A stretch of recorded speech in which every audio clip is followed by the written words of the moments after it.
Have you ever seen fish in a tank, aquarium, or in the ocean and wonder how they swim? And what would it feel like to be a fish, gliding through the water, seeing all of the interesting and exotic things a fish sees? The ocean covers around 70% of the Earth's surface and is extremely deep in some places. There are parts of the ocean we've still yet to explore. For a very long time, the size and depth of the ocean has fascinated people who have watched fish and wonder what it would be like to swim deep in the ocean and move about it freely like they do. But humans can't explore the ocean as freely as a fish. Can you think of a few things we'd need and don't have naturally? To be able to breathe underwater like a fish is one, and a way to move around. Also, the deeper you go, the more pressure surrounds you, and the human body can only take so much pressure. For a very long time, people have wondered if they could invent a way to move through the water and for longer periods of time, like a fish.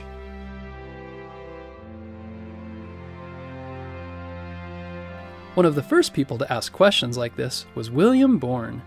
Bourne was a British mathematician who in 1578 shared his idea for an enclosed boat that could go underwater, or be submerged, and also be rowed underwater.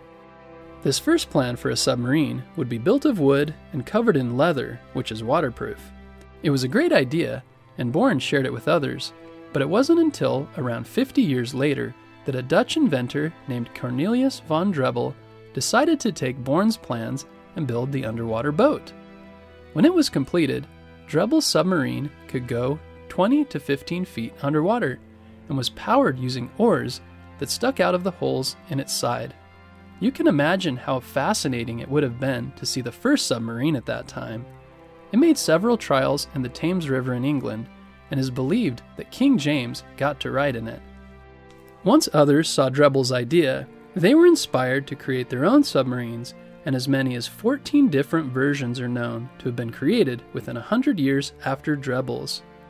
With each invention, new ideas were shared about how a submarine could function. Inventions typically work this way. Someone has an idea, others try it out, make changes, and continue to try new things and make changes and share their ideas, working towards the more advanced, modern versions of inventions we have today. This was the same with the airplane, computers, and many other modern technologies. During the American Revolution, an engineer had the idea to use a submarine to try and disable enemy ships. His name was David Bushnell, and he constructed a very basic submarine made of wood and named it the Turtle. Only one person could fit inside it, and after submerging, it was designed to sneak up beside an enemy ship and then place a bomb on it.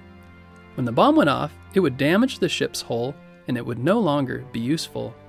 It was an ingenious idea, and the Turtle was able to float underwater and sneakily approach the ship, but once it got next to the ship, the bomb attaching device didn't work. This is the first known example of someone trying to use a submarine during war.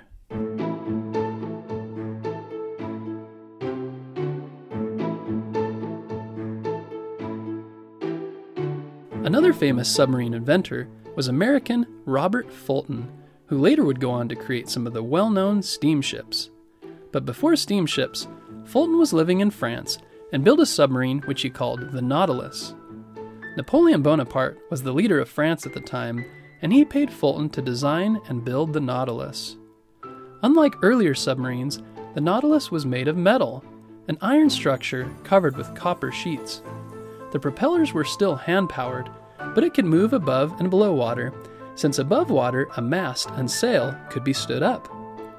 The Nautilus used a technology called ballast tanks. These tanks would take in water to go down and then push the water out when it needed to go up and float to the surface. It also had a rudder to steer the submarine, and 4 people could fit inside. But it was still an early design, so for the light, the sailors still had to use candles.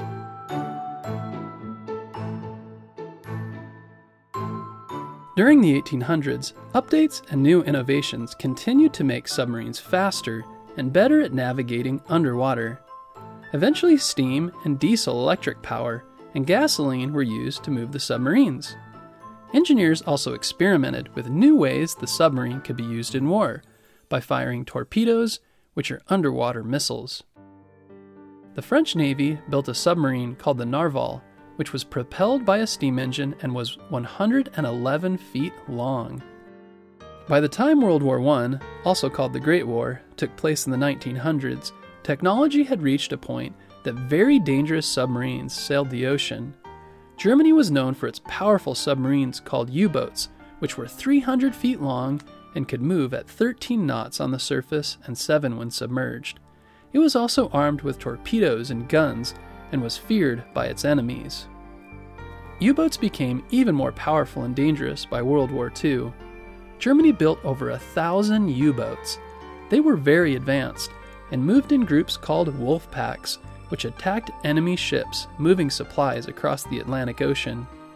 The United States Navy and others had to find ways to fight back against the German U-boats and eventually succeeded. During the Battle of the Atlantic, 41 U-boats were sunk, so for a time they stopped attacking in the Atlantic. During World War II, 785 of the 1,000 German U-boats were eventually sunk.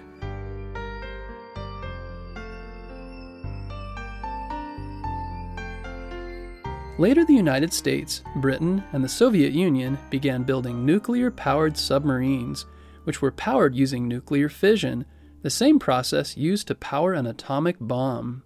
They sailed much faster, dove deeper, and used advanced sonar radar that could detect other submarines and ships above water. The Permit-class attack submarine was almost 300 feet in length, the size of a football field, if you can imagine that.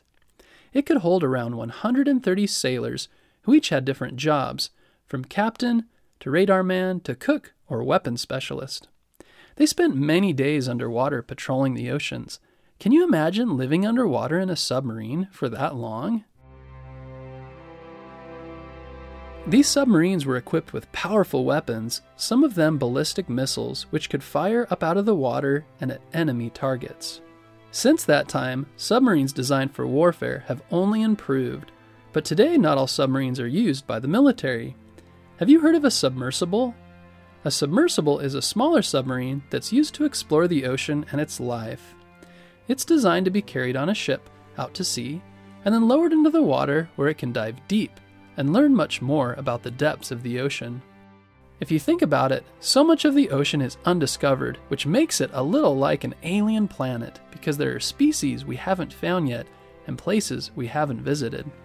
One of the most well-known submersible operators was a marine scientist named Robert Ballard. He grew up in San Diego, California, and lived near the ocean and was fascinated by it. He wanted more than anything to explore the ocean and learned to scuba dive the first chance he got. As he got older, he went to school to learn more about the ocean and also became interested in submersibles. In the 1970s, Ballard helped build a 3-person submersible that they named Alvin. Using Alvin, Ballard and his crew dove 9,000 feet to explore an underwater mountain range in the Atlantic Ocean. Did you know there are mountains under the ocean? They used Alvin to explore other places like thermal vents, which had plant and animal life in them, an entirely new discovery for scientists. The next device Ballard and his team designed was called the Argo. The Argo was special because it was unmanned and could go deeper and longer than a submersible with humans could.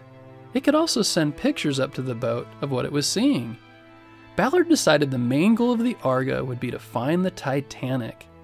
If you've listened to our episode about the Titanic, you'll know the Titanic was a huge ocean liner that was sunk in 1911 after hitting an iceberg. For 70 years, no one had yet found the Titanic. It was in a very deep area of the ocean, and they weren't sure exactly where it laid to rest. It took many days of searching, but on an exciting day in 1985, Ballard and his crew saw images of the Titanic that the Argo sent to them deep from the bottom of the ocean. It was broken in 2 pieces and covered with coral and other sea life. But you can imagine how excited they were when they finally discovered the Titanic and were able to share their findings with the world. Later, Ballard returned to the Titanic in his submersible, the Alvin, so he could see it in person for himself.